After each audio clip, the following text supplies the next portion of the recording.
وہ عظیم واقعہ جب انسان کی اللہ سے ملاقات ہوئی، جب اللہ کی تجلی کے سارے پردے ہٹ گئے، وہ نور جسے دیکھ کر موسیٰ علیہ السلام پر غشی طاری ہو گئی۔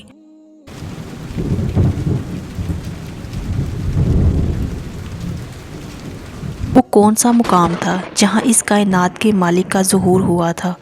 اس جگہ کی کیا حالت ہوئی؟ وہ جگہ آج کہاں ہے؟ اس ویڈیو میں ہم مقدس مقام کوہ طور کے بارے میں جانیں گے، جہاں موسیٰ علیہ السلام نے اللہ کی تجلی دیکھی تھی۔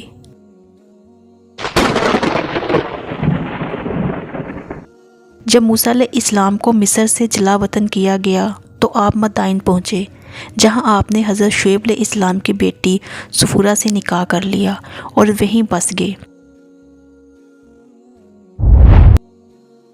مدائن میں آپ 10 سال تک مقیم رہیں۔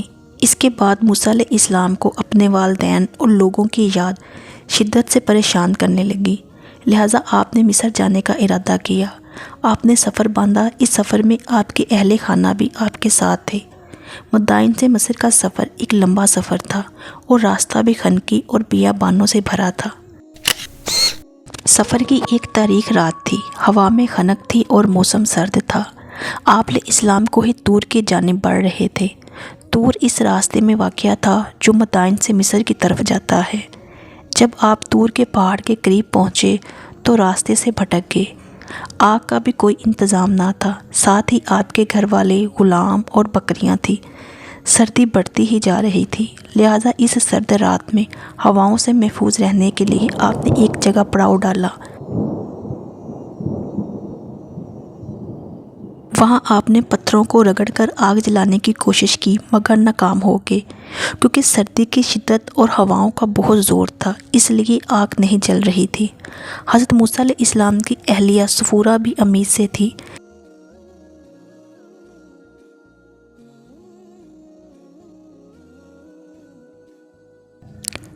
لہذا جب آپ نے ادھر ادھر دیکھا تو دور آگ جلتی ہوئی روشنی دکھائی دی۔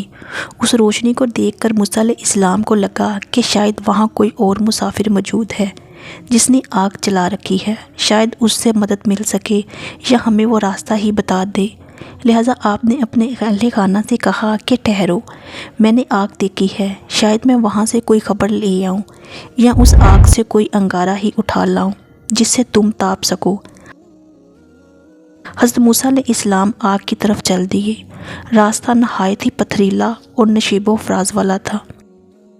آپ نے اسے پار کیا اور غار نما جگہ کی طرف بڑھے جہاں سے روشنی آ رہی تھی۔ جب آپ اس روشنی کے قریب پہنچے تو دیکھا کہ ایک سرسبز جھاڑی آگ کی لپٹ میں ہے۔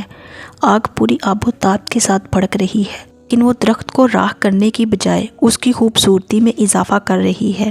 ایسا لگتا تھا کہ درخت روشنی سے جگمگا اٹھا ہے۔ آگ کے شعلے بھڑک رہے تھے مگر درخت کی کوئی شاخ بھی نہیں جلی تھی، اور نہ کوئی پتا، نہ کوئی دھواں اٹھ رہا تھا اور نہ ہی تپش۔ یہ منظر نہایت ہی عجیب و غریب اور آنکھوں کو متاثر کر دینے والا تھا۔ موسیٰ علیہ السلام حیرانی کے عالم میں اس درخت کی طرف دیکھے جا رہے تھے، اور وہ درخت آپ سے مغرب میں دائیں سمت میں تھا۔ اچانک ایک آواز آئی، اے موسیٰ، میں ہی تیرا رب ہوں، جوتیاں اتار دے، تو وادی مقدس طویٰ میں ہے اور میں نے تجھے چن لیا ہے۔ میں ہی اللہ ہوں، میرے سوا کوئی خدا نہیں، بس تو میری بندگی کرو اور میری یاد کے لیے نماز قائم کرو۔ اللہ تبارک و تعالیٰ نے خود موسیٰ علیہ السلام سے کلام کیا اور اپنے بندے کو حکم دیا کہ یہ جگہ پاک اور مقدس ہے، اور آپ کو اللہ نے نبی چن لیا ہے تاکہ آپ مصر کی طرف جائیں اور فرعون کو اللہ سے ڈرائیں۔ نیز اب سے موسیٰ علیہ السلام کی حفاظت خود اللہ رب العزت کے ذمہ ہوگی۔ پھر اللہ نے حضرت موسیٰ علیہ السلام سے فرمایا، اے موسیٰ، یہ تیرے ہاتھ میں کیا ہے؟ حضرت موسیٰ علیہ السلام جو اس واقعہ پر حیران و پریشان تھے، فوراً بولے، یہ میری لاٹھی ہے، اس پر ٹیک لگا کر چلتا ہوں، اسی سے اپنی بکریوں کے لیے پتے جھاڑتا ہوں، اور بھی بہت سے کام جو اس سے کرتا ہوں۔ اللہ رب العزت نے حکم دیا، اے موسیٰ، اسے پھینک دو۔ حضرت موسیٰ علیہ السلام نے فوراً حکم کی تعمیل کی اور اپنا عصا پھینک دیا۔